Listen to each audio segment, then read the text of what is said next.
आत्मघाती अभिलाषा। पंचवटी के सघन जंगलों में एक मदमस्त हाथी रहता था। वह जिधर से भी निकलता उधर ही हाहाकार मच जाता। सभी जानवर प्राण बचाते हुए इधर उधर भाग खड़े होते। इसी भागदौड़ में अनेक जानवर तो जीवन ही गंवा बैठते थे। दरअसल इस जंगल में अन्य जानवरों की अपेक्षा गीदड़ ही अधिक रहते थे और वे ही हाथी के पैरों तले अधिक रौंदे जाते थे। अतः इस संकट से निपटने के लिए गीदड़ों ने एक सभा की।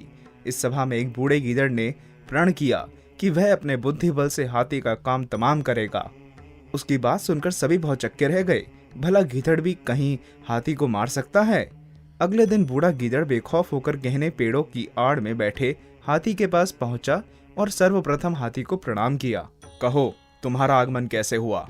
हाथी ने आश्चर्य से उसकी तरफ देखते हुए कहा, बस मैं तो अपने राजा के दर्शन करने चला आया।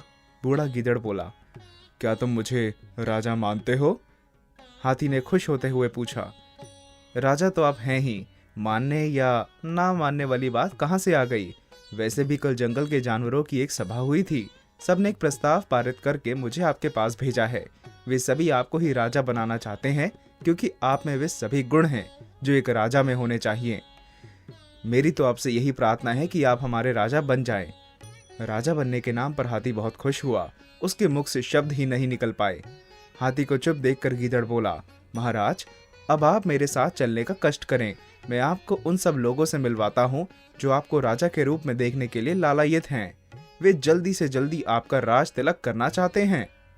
मूढ़ हाथी जंगल का राजा बनने की अभिलाषा में उसी क्षण गीदड़ के साथ चल पड़ा। उसने यह भी विचार नहीं किया कि गीदड़ उसे राजा बनाने के लिए उसके घर पर क्यों आया है।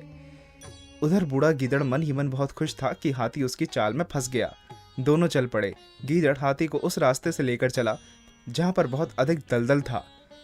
हाथी राजा बनने के नशे में अंधा हो चुका था। उसे सूझा ही नहीं कि वह किधर जा रहा है, और जब उसके पांव दलदल में पड़े तो वह हड़बड़ाया और इस हड़बड़ाहट में कुछ और अंदर धंस गया।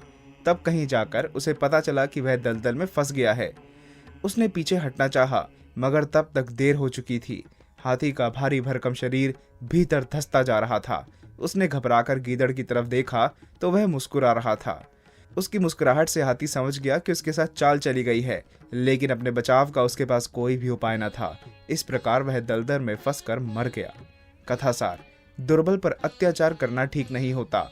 जब गीदड़ दुष्ट हाथी से अत्यधिक दुखी हो गए तो उन्होंने बुद्धि व छल से उसका अंत कर दिया।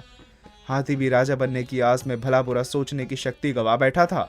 नाक के बिल में खजाना छिपा है, यह जानकर भी कोई सीधे ही बिल में हाथ तो नहीं डाल देता।